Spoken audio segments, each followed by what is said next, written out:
Der Patient kam zu einer A Routineuntersuchung. patient visited my dental office for a routine checkup. During X-ray diagnosis, I discovered a cavity in tooth 1-4 that required treatment. I chose a combination of venous bulk fill and venous pearl, as venous bulk fill allows cavities to be filled quickly in increments of 4 millimeters. This convenient bulk fill technique helps a lot to save time for posterior restorations.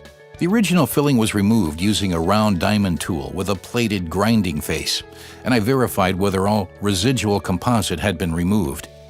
The edges of the cavity were smoothed down using a diamond-plated oscillating file, chamfered and beveled. This was first performed proximally, then occlusally.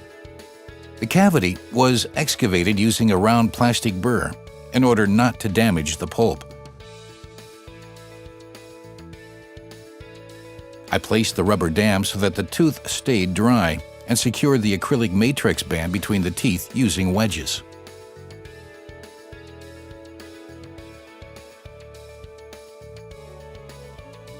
For the bonding procedure, I chose the self-etch system iBond Self-Etch, which was placed in the cavity and actively moved within the cavity for 20 seconds.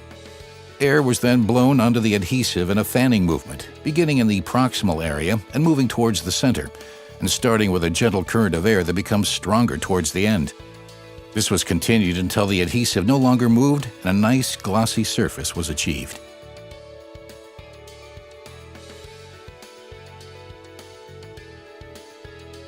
The depth of the cavity can be measured using a periodontal probe. Venous bulk fill can be cured up to a layer thickness of 4 millimeters. It was placed in the cavity starting from the deepest point of the proximal box. To prevent air bubbles from becoming trapped, it is always important that the cannula remains within the material during application. Venous bulk fill was cured for 20 seconds. In order to establish an effective contact point, I pressed the Heidemann spatula against the matrix band and the adjacent tooth during. After curing, the material was nicely fitted to the matrix band, and, as can be seen, there was still sufficient space for the 2 millimeter covering layer of venous pearl to follow.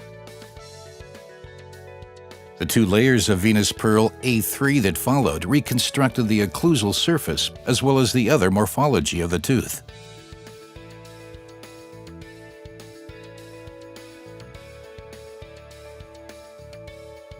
The wedges and the matrix band were removed and the contact point verified using dental floss.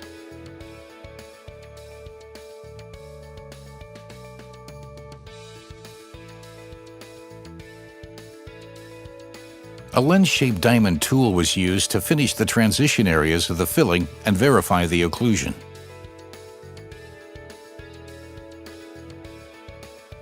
Pre-polishing was now performed using the pink Venus Supra pre-polisher, and the entire area was then polished to a high gloss using the gray Venus Supra high gloss polisher. The result was a highly aesthetic outcome that could be easily and reliably achieved thanks to the bulk filling technique with Venous bulk fill.